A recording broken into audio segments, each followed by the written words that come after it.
one of the first ones, one of the first places that I went when I was exploring a little bit more to see what I could offer to people was Orcha. Okay. In Madhya Pradesh, close to, between Gwalior and Khajuraho. What would you suggest if I have a 3-day break, a short break? Where do you think I should go around Delhi? Around Delhi? Around Delhi or not too far away? In 3-4 days, yes, you can do that. Okay. You can go up to Rishikesh, Haridwar. You can fly to Dharamsala, Simla.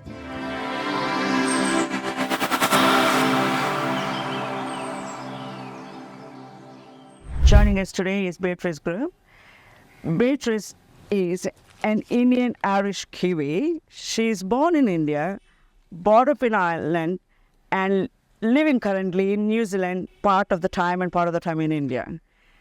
Beatrice had spanned her career in 3 different careers. She was in arts, she was in health sector, and right now she is in travel industry. So Beatrice calls herself a people's person. So she's all about people, family, and friends. So her energy comes from people. She thrives on people and energy around her. So Beatrice, you were born in India. That's quite correct. Yes. And where were you born in India? I was born in a very small place, which is called Borsad. And the only way that I can identify it to people who have a little bit of knowledge of India is that it's not very far from Anand, which is the base of the Amul dairy business. So it's Gujarat, not too far from Baroda, not too far from Ahmedabad. But as I said, it was a very, very small place. And my parents were there my father was a missionary, my parents were there for several years. And we had a mission hospital there. And I was born in the home of the mission doctor. Because my father travelled down to Mumbai when my mother was very pregnant and just about due. And he travelled down to Mumbai to pick up a nephew who was also coming to join the mission. So, as I say in the book, my cousin and I started our lives in India on the same day, because I was born while my father was away. Okay. So Beatrice, do you speak any Gujarati? I spoke Gujarati before I spoke English. Okay. And my mother used to say that she couldn't distinguish me from the other children running around in the compound. But I moved away. I went to school in South India. I didn't use it. And after that, I've lived overseas. It comes back when I'm there. And it's very similar to Hindi in a lot of ways, so my Hindi gets a bit mangled. Okay. So you're fluent in Hindi? No. No. I understand most of what is said around me. I can make myself understood for what I need to. I tried to learn Hindi before I came to settle in Delhi. I went to a Hindi class in New Zealand. And I arrived here and I realised that practically everybody talks English. Yeah. And so it's not really necessary. I know. You studied in South India. Until which class were you there in South India? As far as I could go. Okay. In those days it was the British O-level. Okay. The school didn't go any further than that. Okay. So it was senior Cambridge overseas. Okay, so you were about 14 years old somewhere? 16. Yeah, about 16. 16. Okay. I was there from 6 to 16. Oh, so 10 years in South India. 10 years in South India. So do you speak Tamil? But it's really interesting that, you're born in Gujarat and you're from Ireland and then you went to a boarding school in Tamil Nadu. Yes. That's very interesting. So how were the boarding schools back then, Oh, I absolutely loved my boarding school. My mother was a very sensible woman, and she came with me for the first term, and I didn't go as a boarder. I went as a day pupil for the first term. And that, I think, was so sensible of her, because when she did leave me, I knew everybody. I knew the systems. I knew all about it, and it didn't feel strange and difficult. But it was a great school. I mean, there was a total of, I think, about 100 pupils, ranging in age from 6 to 16. And they came from all over the world, because at that time it was fairly recently after independence. India was bringing in experts from all around the world to help build up the infrastructure. And so there were people from America, Canada, New Zealand, Australia, all the countries in Europe. It was like a huge international family. Okay. And as I said, from 6 to 16, we did at one stage have a little boy who was 3 or 4. And he came because his older brother was ready to go to school and their mother had died. And father did not want to separate the boys. And so the school said, yes, we'll take him. And he just became everybody's baby brother. And at the other end of the scale, because lots of people moved on, or when they got to 10 or 11, they got sent back to wherever they came from for their further education. So by the time I was in the final class, there were only 2 of us in the class. Oh, okay. Very much individual tuition. Yeah. And so did you enjoy that? I mean, I loved it. You loved it? Okay. Yeah. And I mean, again, as I say in the book, inevitably I was the head girl and she was the deputy head girl. So they didn't have many to choose from. Perfect. I think that is. So you were you were living in Gujarat. You went for holidays to Gujarat then? Went for once a year to Gujarat. For the long Christmas holidays. Okay. Which was mid-November to mid-February. It was a long holiday. Very long holiday, I must say. But our school was different from the other schools in the region in that we only had 2 terms. Okay. The other schools all did the more traditional 3 terms in the year. Okay. But St Hilda's only did 2 terms, and I mean, that's not the British tradition either, so I don't know where that came from. So, but do you have any, really, really, one of those fondest memories from your boarding schools? Fondest memories from boarding school? Well, one thing that we all enjoyed was Guy Fawkes. Okay. British again. For Guy Fawkes, we always had a huge bonfire. Okay. From when we came back in the middle of July for the second half of the year. On all our walks, we would walk at the weekends on Saturday mornings in particular, and Neilgiri's forest, fallen wood. We would collect wood for this bonfire and it would be built on the top playground. And we would build a guy, make a guy. And it was just a great night because we were allowed to do things that we wouldn't normally be allowed to do. We were allowed fireworks. We weren't allowed to be silly with them, but we were allowed fireworks. And we got a great sort of pre-barbecue days, but, wonderful food, especially for that occasion. Yeah. I have been back. I've been back to the school once, and I planned to go back again, but that didn't quite work out. And the school is very different now because it's much bigger. Okay. And it's much more Indian. When I was there were 25% Indians. They made that a policy. Yeah. Now it's almost totally Indian. Yeah.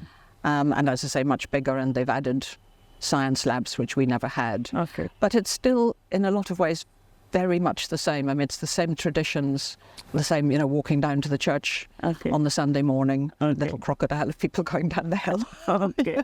And what about the 2 terms? Do they still have 2 terms or there are more than that now? Actually, that I don't know. I haven't actually. They probably have 3. I would. Yeah. And they probably like everywhere else. Yeah. They probably.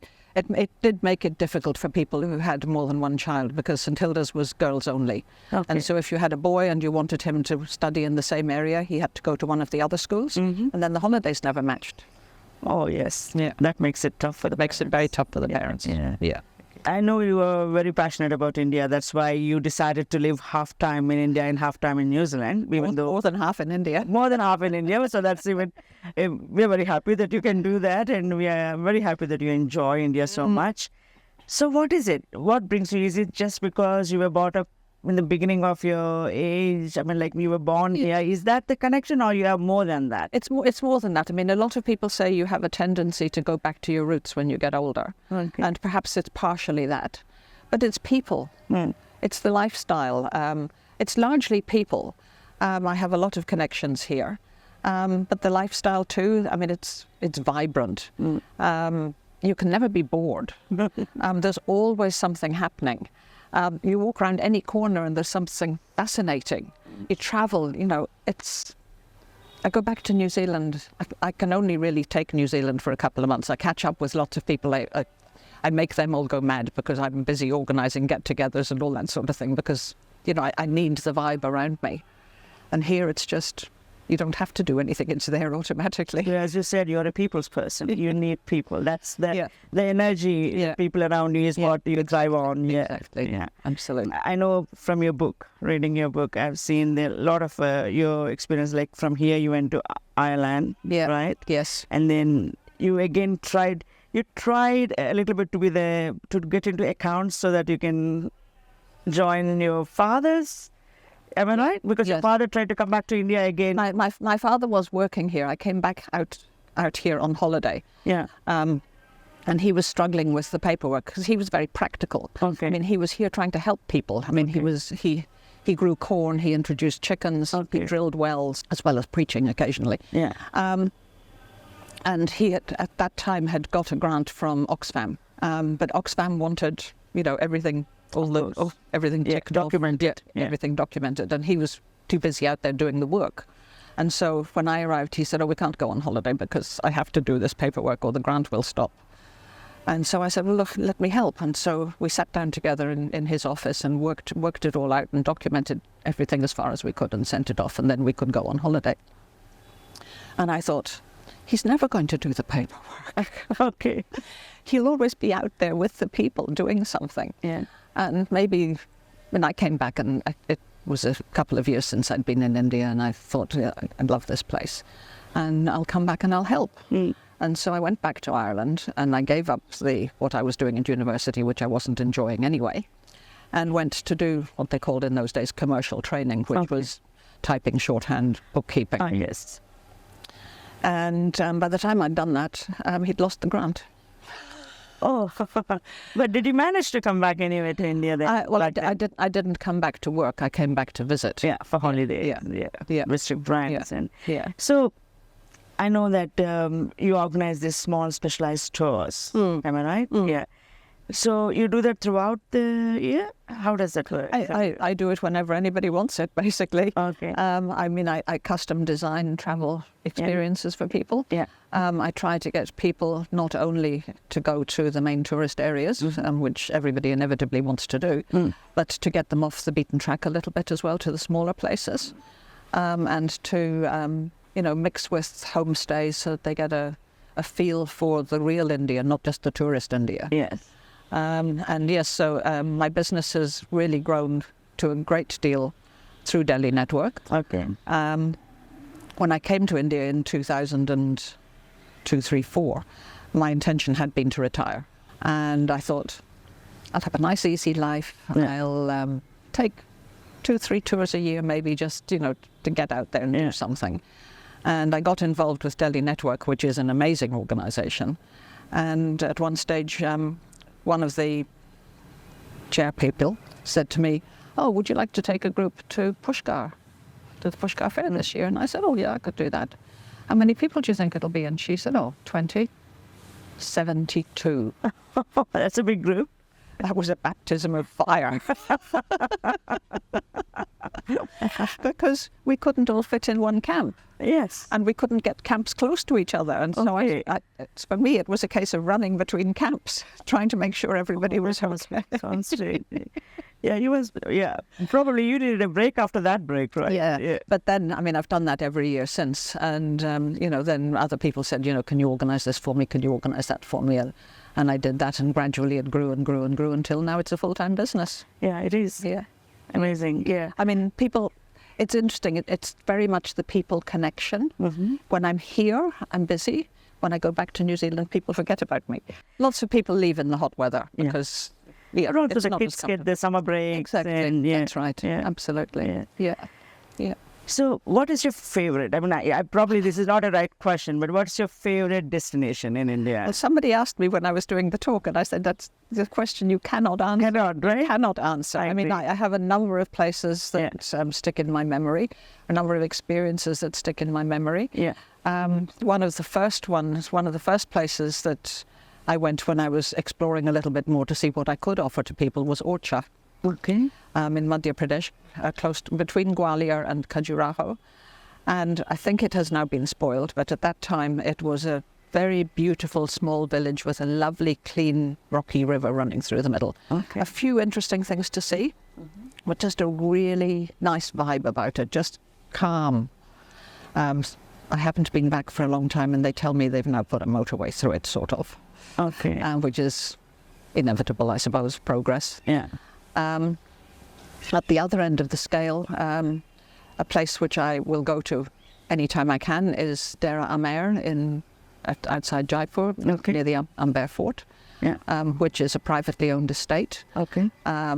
We used to go very regularly because they did elephant polo. Okay. And everybody enjoyed that, even the elephants. One Okay. could see that the elephants enjoyed it because they actually really took part. So, you had this enormous long polo mallet because you were way up there. Yeah. And it was a bit difficult to control. Yeah. And if the elephant could see that you were getting close to the goal and you were having trouble, he would just kick the ball through for you. So sweet, really. And when they got fed up, they just stopped. Okay. So you could see they weren't being abused in any way. Yeah. It became really popular, and other people decided that this was a good way to make money, and they did it to make money. Yeah. And therefore the animals weren't so well looked after, and eventually it was banned. Oh, yeah, of course. So now they've turned it into a luxury camp, and it's absolutely fabulous. And it is luxury, and they look after you superbly. It's not the cheapest place in the world to go, but it's really good value. And I'll go down there anytime I can. Okay. But so, living in Delhi right now, I would say, what would you suggest if I have a 3-day break, a short break? Where do you think I should go around Delhi? Around Delhi or not too far away? It depends on your interests. And there are wildlife opportunities not that far away. I mean, you could go to Ranthambore, you can go to Sariska, you can go to Corbett. They take a bit of getting to. Okay. But 3-4 days, yes, you can do that. Okay. You can go up to Rishikesh, Haridwar. You can fly to Dharamsala, Yes. Simla. Yes. Lots of places around. Lots of- There's a really nice small place just south of Agra on the river, Okay. which is called, and it's gone straight out of my head, of course, Melakoti. Okay. And it's a lovely place to stay. Again, very calm, very chilled. But you can get out on the river, you can go and look for crocodiles. And Okay. Yeah. Very interesting. So, did you ever go back to the house you were born in Gujarat? No, No? no, I haven't. Is it been- still there at least? Do you know that? I think it probably is still there. Okay. Yeah. I haven't been back there. I've been back. I would have liked to go back to the one that I remember best, which was the one in Surat, Okay. which was built, I think, by the Dutch East India Company, and that's the one I remember most and have the fondest memories of, really. Yeah. But it's gone. It's been demolished. Okay. A historic building demolished. Oh, yeah. That's a pretty Sad. Yes, sad. Yeah. Yeah. So when you say you're a people's person, is that because you like to be around people, or is it because you think that people are kind in so many ways, we can learn so much from the people? I mean, what is that? It's both of those things. I mean, you learn a lot from people. Yes, we do. And I mean, particularly here in Delhi, where you're mixing with a really international community, you learn a lot about other cultures and about other systems and about travel in other places. So that's a large part of it. But it's just the connection with people. It's just sharing experiences, sharing knowledge, building bridges. Yes. Yeah, Great. networking. Networking. Yeah. I really enjoy putting people together. Yeah. You know, if I find somebody who has an interest in this and somebody else who has an interest in this and getting them together. Yeah. Yeah. Even if they don't travel together, but, you know, they can have a coffee together. Agreed. No, but that's how we thrive, right? We learn from, Yeah. Right now I'm learning so much from you. For instance, like I didn't even knew, I'm Indian, but I didn't knew that when you said about the Madhya Pradesh, the location, I never heard of it, see, unfortunately. So it's nice that now I heard that. And also from Agra, the place you mentioned, never been there. Yeah. So yes, I'm learning from you. But tell me, what made you write this book? People. People saying to me, oh, you should write a book. Because I would, you know, you sit around and you tell stories and people would say, gosh, you've got so many amazing stories, Beatty, you really should write a book. And I probably started 5 or 6 years ago and I probably wrote one paragraph and I thought, oh, this is not for me. Okay. And then the pandemic came. And I think it was in the middle of the pandemic, there was a break between lockdowns in Delhi and our craft group managed to go out for lunch. And again, they said, you should write a book. And then we got locked down again. And I thought, what am I going to do? I can write a book. Agreed. So during pandemic, you stayed in India, you did not go back to New Zealand?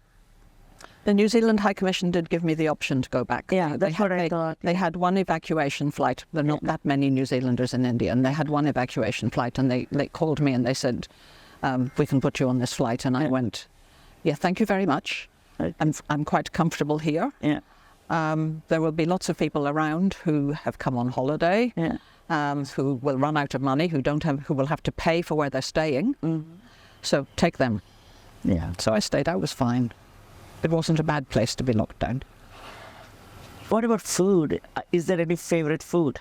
Favorite food? I do like dosas. Dosas, okay. Did that come from the school days? No, I don't think we ever had a dosa at school. Okay, not in the school. It tended to be more European food. Okay. I mean, we did get chicken curry. Okay. But other than that, I really don't remember very much in the way of Indian food. Okay. I do remember when we were allowed to go into town. Yeah. When we were in the higher classes, we were allowed to go out occasionally. I do remember getting curry puffs. Okay. And those were such a treat. With the potato filling in there. Exactly, Yes. exactly. Yeah. But North Indian food, prawn curry was my favourite when I was a child. That was my first meal when I came back on holiday. My mother always said, "What do you want for your first meal?" And I would say prawn curry and queen of puddings. Okay, nice. And what is it now? What is it now? I don't think I have a favourite as such. Okay. I mean, anything really. Anything. At the moment, I really enjoy going to Bihar Nivas, where they have a Bihari restaurant. The food there is really interesting and different. Okay. And nice. Yeah. So there's one for you to try. Yeah, thank you. Yes. Great. Yeah. Never been there, never heard the name, so yes, definitely want to try. Yeah. Do you cook? Do I cook? I am not a good cook, and I do not enjoy cooking. Okay. I only cook if I have to eat, because I have to eat. I've been very fortunate in that my husband enjoyed cooking, and he did most of the cooking. I now work with a partner who does all the tourist transport, and he uses my place as his office, and he cooks lunch. Okay. There's always enough left over for dinner. So again, I'm very lucky. Okay, I agree. So it's always Indian? It's always Indian. Always. I cook when I'm back in New Zealand. We have a family home in which my son lives. I go back to New Zealand. You say home. Home is both places. Yeah, okay. Okay, let me rephrase it. Yeah, you have homes. Yeah, India is a home now. I understand for you, but that's it. I go back to New Zealand for a couple of months every year. Okay. And when I'm in New Zealand, I try to gather all the ex-India people together. Okay. And we tend to have a get-together for at least a meal, sometimes for a whole week. Okay.